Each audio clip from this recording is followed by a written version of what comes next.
estoy seguro que al menos si, bueno, se repite un poco la misma tendencia de el año 2025 y 24, pues vendrán de menos unas 7, 8 preguntas de este tema, además de las preguntas de crisis hipertensivas. Entonces, sin duda es uno de los temas más relevantes en el módulo de medicina interna y desde luego de cardiología. Así que sin mayor preámbulo, vayamos a repasar este importante tema. Entonces, lo primero que quiero decir es que la prevalencia de hipertensión en nuestro país es muy alta, es una de las enfermedades con mayor prevalencia que tenemos en México. Vean cómo un tercio de la población, o sea, 30% de la población, en algún punto de la vida puede tener hipertensión arterial sistémica. Solamente de todos estos pacientes que tienen hipertensión, el 85% cuentan con tratamiento, ¿ok? Que pues es un buen número. Sin embargo, solamente el 57% de ellos se encuentran en las metas que queremos de presión arterial. Es decir, la mitad únicamente se encuentran en la meta. Entonces, vamos a hablar primero de lo primero, entender qué es lo que regula la presión arterial en pues cualquier humano de forma normal y cuáles son los eventos que llevan a desencadenar una hipertensión arterial. Y pues vean cómo aquí lo más importante es que tengamos que la presión arterial se determina por dos grandes cosas, dos grandes grupos, que es el gasto cardíaco y la resistencia vascular sistémica. Como ya vimos en el módulo de fisiología, sabemos que el gasto cardíaco a su vez tiene otros determinantes, ¿no? Como la frecuencia cardíaca y el volumen sistólico, y que la resistencia vascular sistémica a su vez también tiene ciertos determinantes, ¿cierto? Entonces, el gasto cardíaco está determinado por el volumen sistólico y la frecuencia cardíaca, de tal manera que un paciente que tenga un volumen sistólico ya sea aumentado o disminuido, pues le va a pegar al gasto y por ende a la TA, al igual que la frecuencia cardíaca. Si tú tienes un paciente en una sala de urgencias con 30 de frecuencia, pues puede que esté chocado, ¿no? ¿Por qué? Porque va a tener un gasto cardíaco reducido. Y no solamente el gasto determina la presión arterial, sino también la resistencia vascular periférica. Y la resistencia depende de una estructura vascular adecuada, al igual que una función vascular y hormonal apropiada. ¿Vale? Entonces, dentro de toda la fisiopatología de la hipertensión, lo que quiero que te quedes el día de hoy es que es algo multifactorial, no solamente tiene que ver con la regulación del estado de volumen, sino también con un desbalance hormonal, específicamente hablando del sistema renina-angiotensina-aldosterona, ¿vale? Y del sistema de endotelina, que recuerda que es un fuerte vasoconstrictor. Por otro lado está el componente neural, también muy importante, que pues lleva a una sobreactivación simpática, ¿vale? Y que esto, pues este tono simpático nos aumente no solamente la frecuencia cardíaca, sino también la presión arterial. A nivel renal, ¿cuál es por acá el problema? Que tenemos un techo de distensibilidad, de sensibilidad, perdón, a sal un poquito más alto. ¿Y esto qué quiere decir? Que los pacientes con hipertensión tienen un umbral de uresis, de natriuresis, más alto del de un paciente normal, ¿ok? Necesitan con el tiempo, ¿no? O sea, estos pacientes no solamente, por ejemplo, al consumir 3 gramos al día, empiezan con natriuresis, sino que tienen techos cada vez más altos, 7 gramos, 10 gramos, ¿no? Entonces, pues esto llega a ser un problema en estos pacientes y cada vez ese techo de sensibilidad a sal es más elevado. Y por otro lado está el componente vascular, desde luego, ¿no? O sea, toda la parte de la disfunción endotelial, de la rigidez, esto muy asociado pues a tabaquismo, a sedentarismo, aterosclerosis, entre muchas otras cosas que yo sé que ya en algún punto de la vida has estudiado. Entonces, no solamente están estos cuatro factores endógenos al paciente que lo llevan a tener hipertensión, también tenemos ciertos factores genéticos, ¿no? O sea, hay una epigenética muy importante en México para el desarrollo de hipertensión. También fíjate cómo aquí de comportamiento, ¿y esto qué quiere decir? Pues el consumo de alcohol, el sedentarismo, el tabaquismo, los factores ambientales, por ejemplo, se ha descrito de forma pues muy puntual que los pacientes con hipertensión, por ejemplo, tienen un estrato socioeconómico más bajo, viven en grandes ciudades que por ende tienen mucha contaminación y que esto también conlleva un mayor desarrollo de hipertensión. Y desde luego también están los factores socioeconómicos. Entonces es una gama de cosas, no es solamente una única. Y quiero recordarte el día de hoy brevemente uno de los ejes más importantes que debes conocer dentro de la fisiopatología de la hipertensión, que es el sistema renina-angiotensina-aldosterona. Y si te acuerdas, este sistema tiene un componente multifactorial, ¿no? O sea, de diferentes órganos que su fin último será llevar a cabo la regulación de una presión arterial normal. Entonces, fíjate cómo acá este sistema empieza desde luego con la renina, que es producida por el riñón, específicamente por el aparato yuxtaglomerular, y que esta renina lo que hace es activar a un angiotensinógeno que se produce específicamente en el hígado. Este angiotensinógeno se convierte en angiotensina 1 a nivel periférico y a través de la enzima convertidora de angiotensina que produce el pulmón, convertimos la angiotensina 1 en angiotensina 2. Esta angiotensina 2 es muy importante porque tiene receptores vasculares y renales. Específicamente a nivel renal, estimula la absorción de sodio, ¿ok? La absorción de sodio en el riñón y con el sodio, acuérdate que todo hacia donde va el sodio va el agua. Entonces, si reabsorbemos sodio, reabsorberemos agua y con ello tendremos un volumen circulante más alto. Y si te acuerdas, uno de los determinantes de la presión arterial es el volumen sistólico. Entonces, si reabsorbemos más agua, tenemos más volumen y más presión arterial. Además de la absorción del sodio, tenemos ve aquí la flechita está al revés, la excreción de potasio, todo esto gracias a la aldosterona.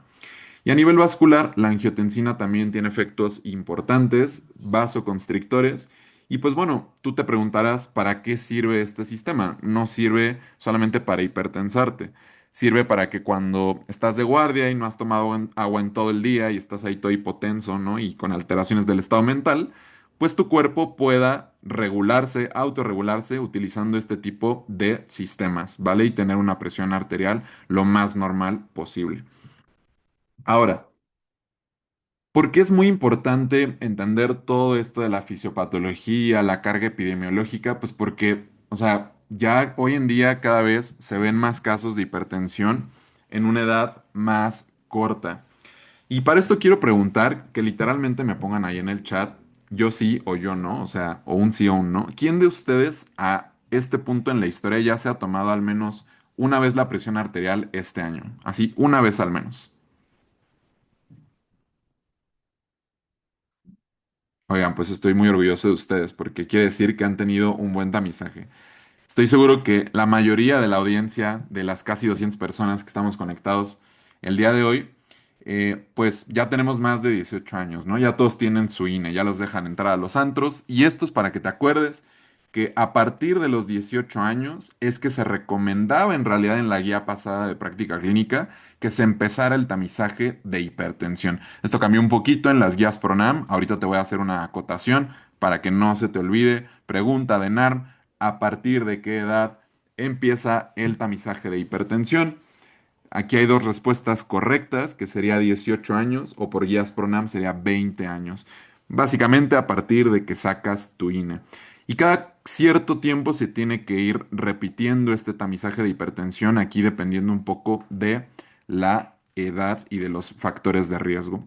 Entonces, esta captura de pantalla es directamente de la guía PRONAM y fíjate cómo se recomienda medir la presión, ¿sí? Al menos cada 3 años en aquellas personas que tienen menos de 40 años y no tienen factores de riesgo.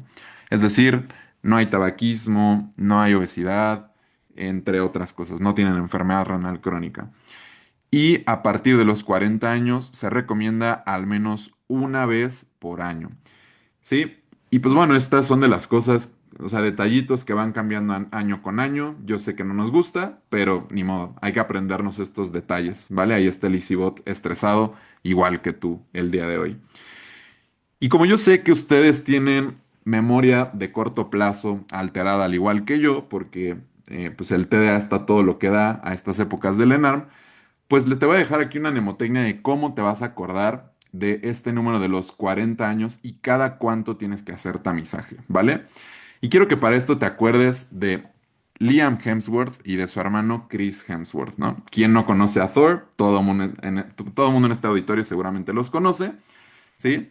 Y acuérdate que Thor tiene cuatro películas. Chris Hemsworth tiene más de 40 años. Entonces ya con eso te vas a acordar del cuatro, ¿sí? Cuatro películas de Thor a partir de los 40 años. Es que se tiene que hacer el tamizaje anual de hipertensión y antes de los 40 años. O sea, a Liam le toca cada 3 años. No lo vas a ver tan frecuente a Liam Hemsworth, pero a Chris sí lo vas a estar viendo de menos una vez por año. Afortunado y afortunada tú, ¿no?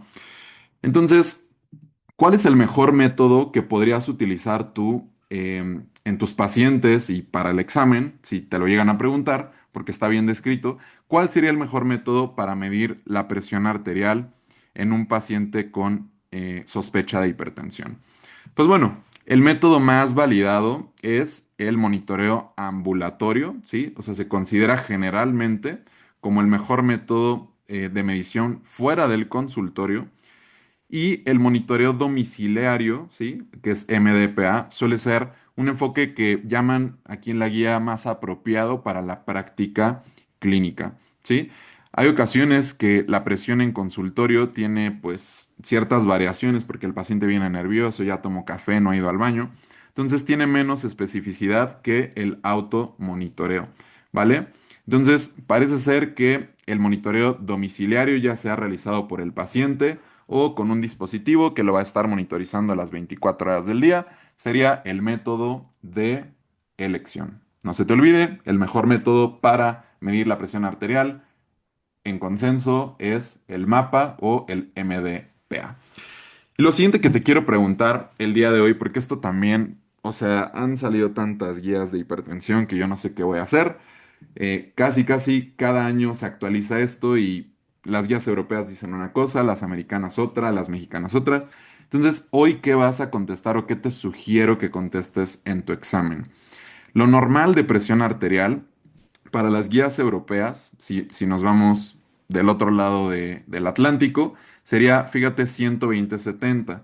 Pero la actualización PRONAM de este año nos dice que lo normal de presión arterial en un paciente sano es 120/80. Lo normal de presión arterial es menos de 120/80. La típica que cuando te la toma la enfermera te dice, ah, pues esta es andas como quinceañero, es esa, ¿vale? 120/80, no se te olvide por favor, aunque si un día yo me cruzo en un pasillo contigo y te pregunto qué es lo más actual, o en realidad 120/70, ¿va?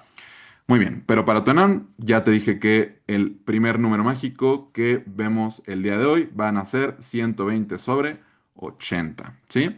Es bien importante que siempre hagamos una medición de ambos brazos, ¿sí? Brazo izquierdo, brazo derecho, al menos 3 veces en la consulta.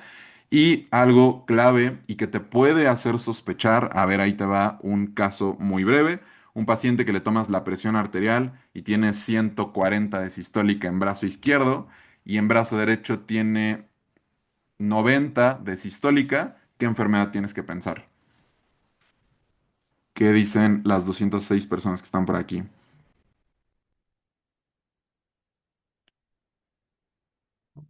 Ahí te va otra vez, por si te disección, fíjate que no tanto. Puede ser, Sofi, pero exacto. Muy bien, Claudio. O sea, una coartación aórtica. Si tenemos un diferencial de presión entre cada brazo, te lo van a poner así un caso clínico. Un paciente seguramente con talla baja, cuello alado, mujer, ¿no?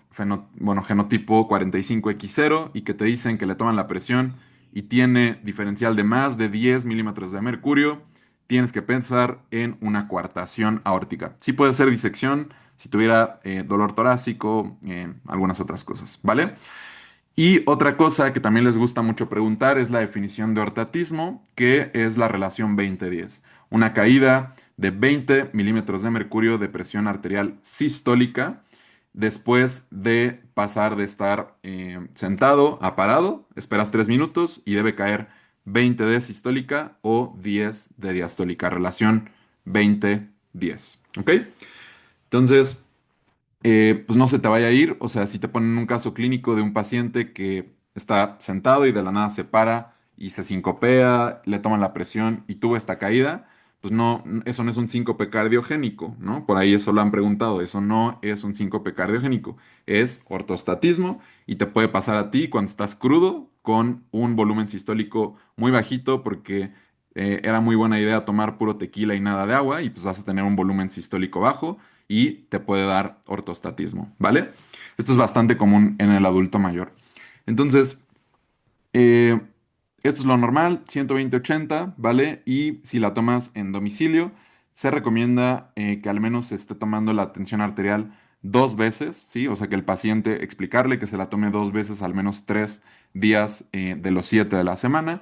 Y puedes mandar a hacerle un mapa o un monitor ambulatorio de presión arterial, que es un registro de 24 horas, ¿ok? Entonces, Luis, por favor, ya dinos cómo hacer el diagnóstico de hipertensión. Yo nada más me metí a esta clase para eso. Ahí te va. Requieres de dos cositas. Entonces, ya sea que la hagas fuera del consultorio o en tu consultorio, si la haces en tu consulta, requieres dos mediciones, preferentemente en consultas separadas y tomándolas de ambos brazos. Lo que se recomienda es tomar la que te haya salido más alta, ¿sí? Eh, entonces, dos en el consultorio, ¿sí? O si son en domicilio, también se requiere de al menos dos determinaciones. ¿Y cuál va a ser el número mágico de diagnóstico de hipertensión para tu ENARM? Va a ser 140/90. Yo sé que hay otras guías que dicen otras cosas, pero en tu ENARM contesta esto, ¿sí? 140/90. Y también la guía europea nos hace la acotación de que si se hace el monitoreo domiciliario, o en casa, el punto de corte 135/85 al menos dos ocasiones. Si te estás perdiendo, ponme atención, 140/90 dos veces. No hay más, ¿ok? Siguiente. Entonces, aquí es donde viene lo de flojera, porque desde luego que la guía Pronam no nos iba a dejar en paz e iba a hacer las cosas complicadas, porque nos menciona que dependiendo el sapo es la pedrada, o sea, nos pone puntos de corte por enfermedades. Simplemente esto no te lo van a preguntar así, pero fíjate cómo el punto de corte cambia en diabetes, en enfermedad renal crónica, pacientes que tienen daño a órgano blanco. Se sugiere que el corte sea 135/85. La verdad es que no vale tanto la pena que te claves con estos números, simplemente saber tu punto de corte para lo normal, 120/80, hipertensión 140/90 y que sepas, esté ahí en el mapa, ¿no? O sea que para diabetes, enfermedad renal crónica baja un poquito. Ahora, con el mapa, fíjate si lo haces durante el día, 24 horas, igual, ¿no? El corte es diferente, en la noche también, esto no te lo van a preguntar. Ok, ¿qué sí te van a preguntar? Ahí te va. Entonces, lo que te van a preguntar es un caso de hipertensión y seguramente a estratificarlo. Si es grado 1, grado 2, grado 3 y qué le haces, ¿ok? O, por ejemplo, te pueden poner casos de hipertensión de bata blanca, enmascarada, sistólica aislada, etcétera. Entonces, vamos a hacernos bolas un poquito con estas definiciones. Ya hablamos de lo normal, 120/80, ¿sí? La presión puede ser limítrofe, este valor nada más le vas a sumar 19 a la sistólica y 9 a la diastólica y eso es limítrofe, todavía no es hipertensión, ¿ok?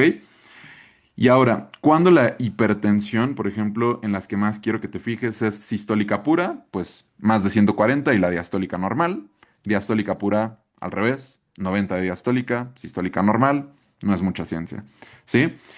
Y la hipertensión de bata blanca te ve, se espanta y se hipertensa. Y en su casa está normal, ¿sí? O sea, en su casa tiene hipertensión, eh, perdón, en su casa está normal, en el consultorio tiene hipertensión y la enmascarada es al revés. El día que va a tu consulta está todo increíble, pero todos sus monitoreos en casa han sido descontrolados y tiene hipertensión. Lo que pienso que es más importante es que estés familiarizado o familiarizada con las definiciones, porque estos sí llegan a jugar bastante con tu mente y que te aprendas los estadios. Es bastante común que te pongan un caso y te digan qué grado es. Estadio uno, 2, 3, el 4 evidentemente no existe, no vayas a caer en las trampas. Entonces nada más hay 3 grados. Esto lo saqué de la guía pasada, no viene en la guía actual la clasificación por grados, pero fíjate, básicamente es subirle 20 más o menos en el grado uno partiendo desde 140, ¿no? 140 a 160 y luego 160 a prácticamente 180 y más de 180. Y aquí le vas sumando de 9 en 9 y ya, ¿sí? Nada más apréndete el 140 a 90 y que le tienes que ir sumando de 20 o de 9 10 más o menos. ¿Ok? Muy bien. Entonces, ahí podemos usar la relación 20-10. Sí, también me parece buena idea, Claudio. Ahora, esto nada más es recapitular sobre todas las definiciones de hipertensión resistente. La hipertensión resistente es aquella que tiene más de uno, 2, 3 fármacos. Tres fármacos. Uno de ellos es un diurético, por ejemplo, una tiazida, no furosemida. Te lo voy a repetir, porque esto me llega mucho a consulta como referencia de hipertensión resistente. ¿Sí? Son 3 fármacos, los 3 a dosis máximas, uno de ellos es una tiazida que no es furosemida. ¿Sale? Específicamente las tiazidas, esas sí cuentan, ¿va? La hipertensión refractaria es aquella que ya lleva 5 fármacos y nada más nada. En ambos habría que descartar causas secundarias.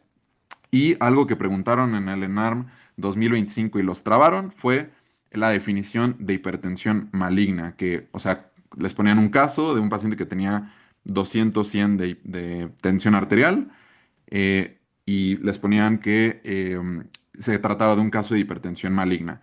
¿Cuál es el daño a órgano blanco que espera en este paciente? Y te ponían riñón, cerebro, retina, no sé qué. Bueno, pues fíjate, la hipertensión maligna es aquella que tiene daño a la retina, específicamente una crisis hipertensiva que se asocia a papiledema, a una retinopatía proliferativa ya grado 4. Entonces va a ser una hipertensión ya avanzada que tiene daño a los ojitos, ¿sale? Por eso es muy mala, muy maligna.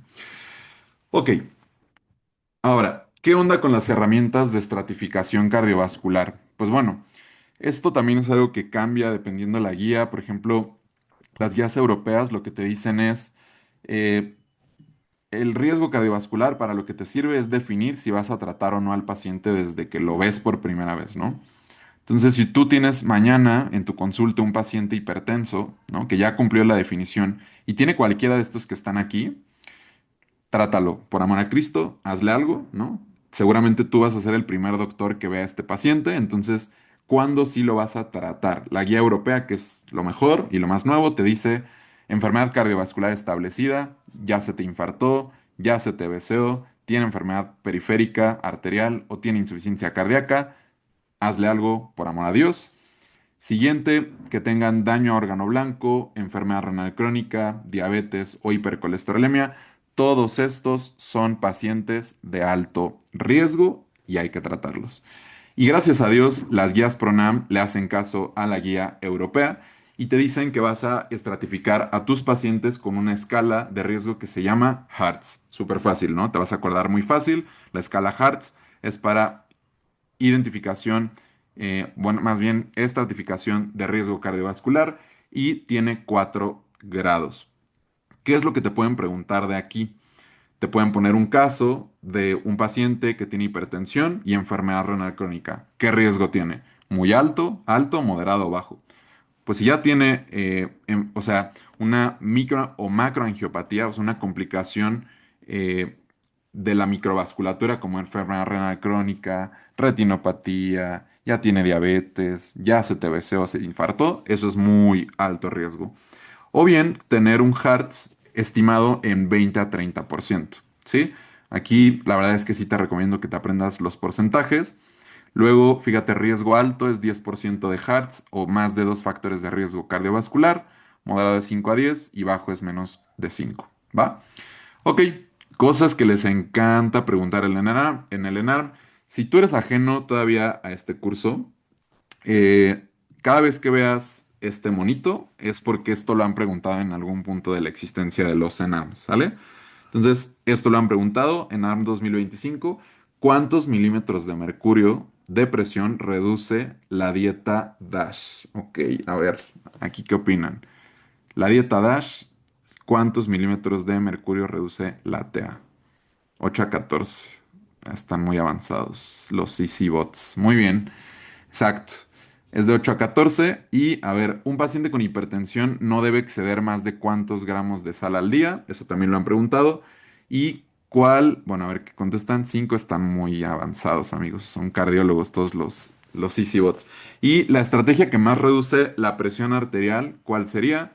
El control de peso. ¿Sí? Esto se los van a preguntar. Guárdenlo, tomen el screenshot, imprímanlo, no sé qué le hagan a esta tabla, pero repásenla todos los días de su vida, ¿sí? De aquí al ENARM. Entonces, la estrategia que más nos ayuda a bajar la presión arterial es el control de peso hasta 15 milímetros de mercurio. La dieta DASH baja hasta 14 milímetros de mercurio, no más de 5 gramos de sal al día. Y pues bueno, vean, por ejemplo, la actividad física a casi 10 milímetros de mercurio, etcétera, ¿no? Bueno, y las guías PRONAM, también nos dan una tabla, ¿no? Que esto también lo preguntaron, por eso está el muñequito aquí. Les ponen una pregunta de cómo debe ser la dieta en un paciente con hipertensión, que sí, alta en potasio y alta en sodio, baja en potasio y baja en... Entonces, ahí les va. Tiene que ser una dieta alta en potasio, ¿sí? Fíjense, ricos en potasio, 3,5 gramos por día, y baja en sal, ¿ok? Poca sal, mucho plátano, potasio, ¿sí? Y hay que reducir al menos 5 a 10% del peso, ¿sale? Ahora, otra pregunta manchada que por ahí han hecho de este tema es ¿cuántos pasos tiene que caminar una persona con hipertensión? Y pues bueno, esa respuesta creíamos todos que se las habían sacado así del fundillo, pero ya lo pusieron a este año en las guías PRONAM, que la meta son 8,000 a 12,000 pasos al día. ¿Por qué preguntan esto? No lo sé, pero pues tú apréndetelo, ¿no? ¿Y cuántos minutos de ejercicio aeróbico debe hacer? O sea, debe hacer 150 minutos por semana de intensidad moderada o 75, o sea, la mitad de alta intensidad. ¿Va? Y ejercicio isométrico al menos 2 a 3 veces por semana. Entonces, pues ni modo, esta diapositiva te lo prometo que te la van a preguntar. ¿Sí?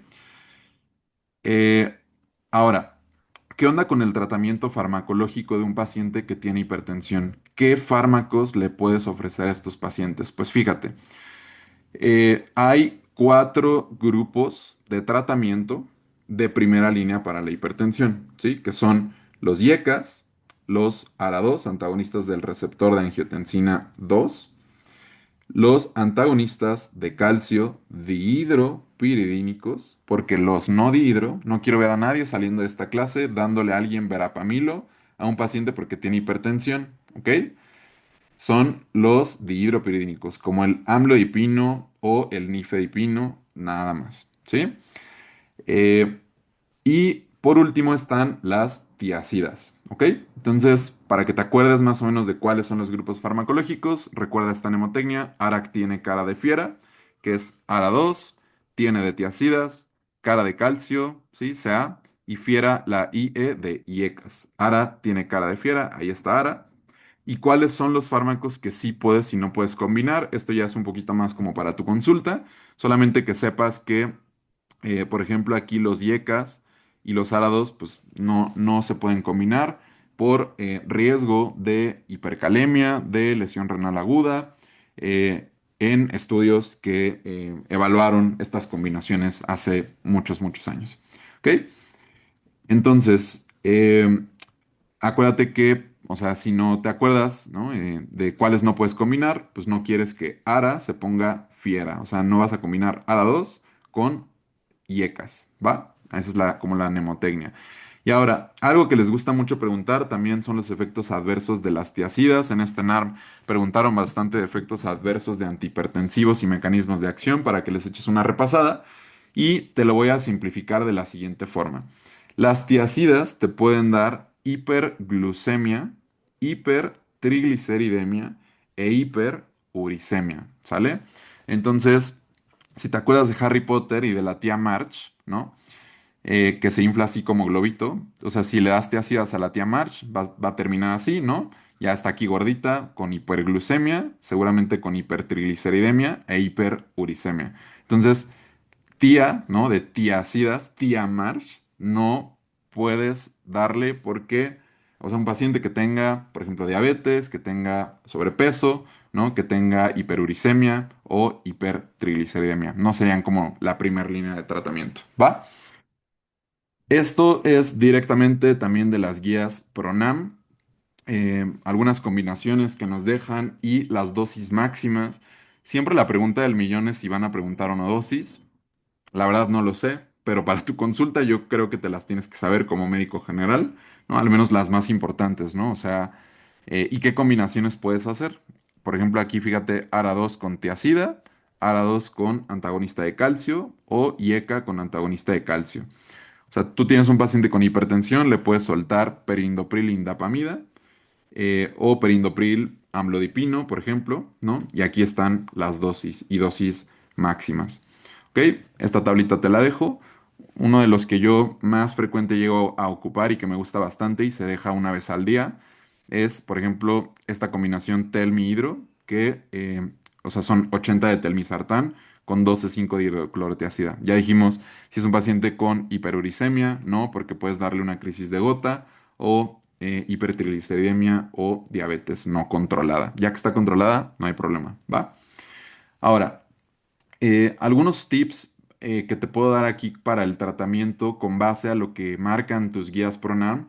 Fíjate cómo aquí te recomiendan que la presión se tiene que medir a partir de los 20 años, que tienes que ocupar la escala de riesgo HEARTS, que vas a hacer el diagnóstico más de 140/90. Si no lo tiene, pues hay que continuar con tamizaje y seguimiento. Ya vimos cada cuánto. Acuérdate de Liam y de Chris. A Liam lo vas a ver cada 3 años. Y a Chris Hemsworth anual, ¿sale? A partir de los 40 años, cada año. Y ahora, Luis, ya tengo un paciente con hipertensión. ¿Qué sigue? Empieza la terapia dual, ¿ok? Dual. No quiero ver pacientes por ahí caminando con solamente 5 miligramos de amlodipino, ¿no? Mejor dale chicle si es lo mismo. O sea, no le va a hacer nada, pues. Siempre la terapia dual en una monopastilla, monopíldora, es lo ideal para un paciente con diagnóstico de hipertensión empezar con dos pastillas, perdón, dos medicamentos, perdón, en una pastilla, dosis bajas, ¿sale? Y de ahí podemos escalar el tratamiento. Si no jaló en un mes, puedes ahora llevarlo también a dos fármacos en dosis altas, dosis máxima tolerada. Y si no logra la meta, ¿sí?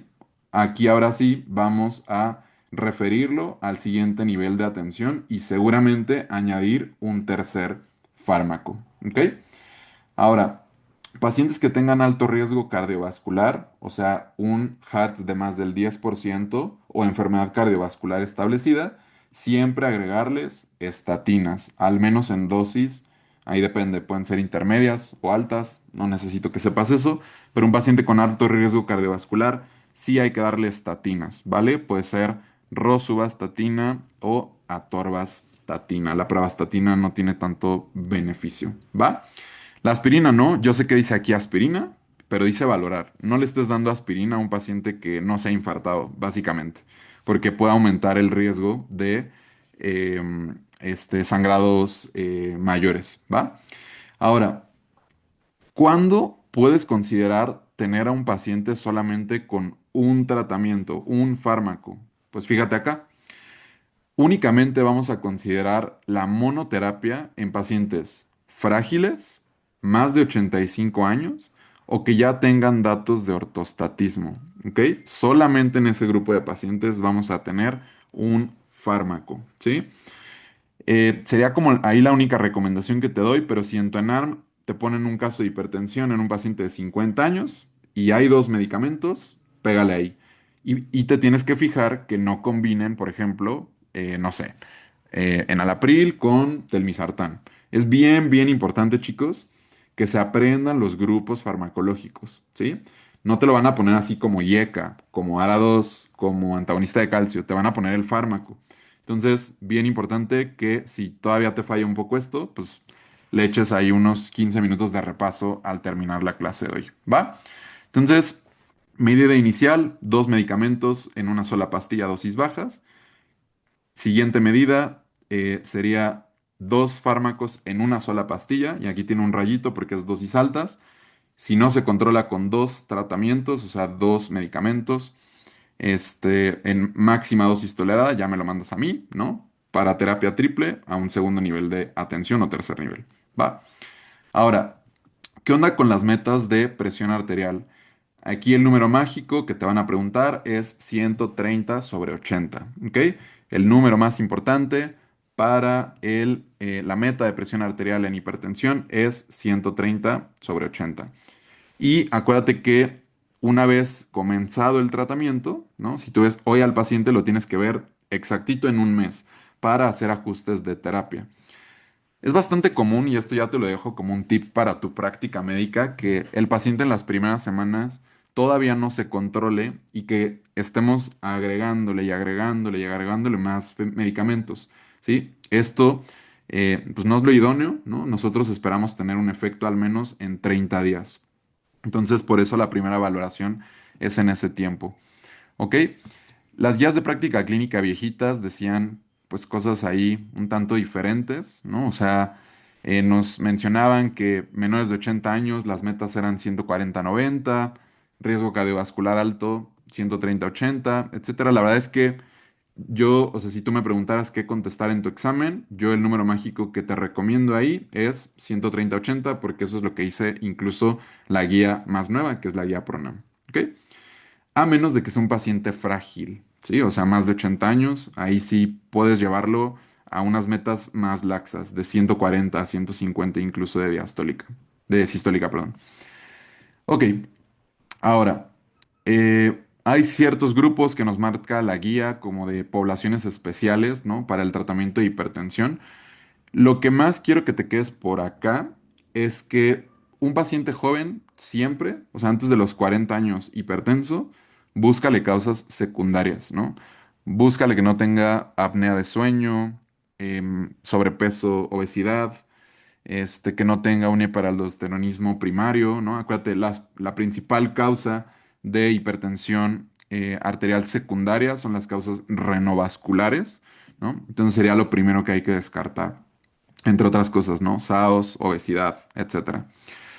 Eh, Ahora, pacientes embarazadas, muy común que les pongan casos de esto y que les pregunten qué medicamentos puedes dar, ¿no? Entonces, en hipertensión crónica y gestacional, la guía PRONAM incluso te menciona que puedes dar beta bloqueadores, solamente no atenolol o inhibidores de canales de calcio, como nifedipino, amlodipino, de primera línea. Y de segunda línea, ocupar alfa-metildopa. Algo que han preguntado del alfa-metildopa es que se asocia muy frecuentemente con depresión postparto, ¿sale? Y que todos los estados hipertensivos del embarazo a partir ya de la preeclampsia requieren una atención en segundo y tercer nivel. ¿Ok? Entonces, viejitos, nada más aquí acuérdate que la meta de TA sistólica, en vez de los 130-80, puede ser 140, es lo que marcan tus guías PRONAM. ¿Ok? Muy bien. Por otro lado, sí creo importante que te sepas más o menos qué medicamentos puedes ocupar en el embarazo, ¿sí? Ya te los mencioné brevemente, te los dejo aquí otra vez. Labetalol, nifedipino, alfa-metildopa e hidroclorotiazida son bien aceptados, ¿sí? Y hay algunos que son, por ejemplo, intravenosos, ¿no? Como el labetalol, la hidralazina. Hay ocasiones que me han dicho, oye, pero es que en México no hay labetalol, no sé qué, pues no, o sea, la verdad es que no considero que ese sea un motivo para no poner esa respuesta si te la llegan a preguntar, ¿ok? Y ya casi para cerrar, algo bien importante es que, pues, todo paciente con ya una enfermedad cardiovascular establecida como isquemia, EBC, FA, si te preguntan las metas de LDL en estos pacientes, van a ser 55 y que los fármacos de elección para este grupo de pacientes son estos que te dejo aquí. Sobre todo IECA, ARA2 a un paciente isquémico, ¿no? O beta bloqueador incluso. Pregunta favorita, ¿no? ¿Qué le damos a los afroamericanos? Pueden ser dos cosas, tiazidas o inhibidores de canal de calcio. Enfermedad renal crónica. De primera línea, hay un tanto independiente de la tasa de filtrado glomerular y el estadio cardíaco en el que estén. Son IECAS o ARA2, porque evitan la progresión de la enfermedad renal, ¿no? Evitan la remodelación vascular. Entonces, más allá que haya un límite, o sea, no sé, menos de 30 ya no se puede dar los sartán, tiene que ver más con los rangos de potasio séricos, ¿no? O sea, que estén en rango normal o que no empiecen con deterioro de la función renal después del inicio del tratamiento. Y esto ya te lo dije varias veces, lo de las tiacidas y el síndrome metabólico y diabetes en general. ¿Va? Ahorita vamos a ver justo un poquito de esto de las complicaciones vasculares en crisis hipertensivas, ¿no? O sea, ocular, cerebral, etcétera. ¿Cuándo hay que referir a estos pacientes a un segundo nivel de atención? Esto bien importante. Eh, Pacientes jóvenes, ¿no? Hipertensión resistente, ya dijimos tres fármacos, o que sospeches de alteraciones de parénquima renal, hiperaldosteronismo, que tengan facies cuscinoides, hiperpara, apnea de sueño. Y algo bien importante, todo paciente con emergencia, no urgencia, con emergencia hipertensiva va para segundo nivel, al igual que todas las embarazadas. Esto sé que ya está como de flojera, esta es la parte más, o sea, ya demenciable de la clase, ya vamos al final, pero sí es importante que sepas cada cuánto tienes que darle un seguimiento a un paciente de hipertensión. Esto es como la parte de salud pública que llega a preguntar el ENARM y es si tú tuviste un reciente diagnóstico y le soltaste el tratamiento, lo tienes que ver en 30 días. Si ya lo estás siguiendo y está en metas, cada 3 meses, ¿va? Si está fuera de metas, pues lo vas a seguir más corto. Entonces, al menos mensual, cada 30 días, ¿sale? Y alto riesgo cardiovascular también será cada 3 meses. Eso que no se te olvide. Entonces, terminando y para que nos vayamos a un breve descanso, la hipertensión se debe de hacer tamizaje a partir de los 18 a 20 años. Punto número uno. Dos, antes de los 40 años, el tamizaje es trianual, cada 3 años, y a partir de los 40 será anual. El diagnóstico debemos tener más de 140/90 dos veces o 135/85 si es en casa. El mejor método de tamizaje es el monitoreo domiciliario o con el mapa, ¿sí? El tratamiento voy a empezar terapia dual, dosis bajitas, luego dosis altas y si no se controla, triple y lo mando a segundo nivel. ¿Cómo voy a dar seguimiento en un paciente que está controlado? Lo voy a ver cada 3 meses. Descontrolado, pues mensual, ¿no? Y todo paciente de reciente diagnóstico lo veo siempre en un mes para ver cómo le fue. La meta 130/80 y acuérdate no combinar IECAS y ARA2.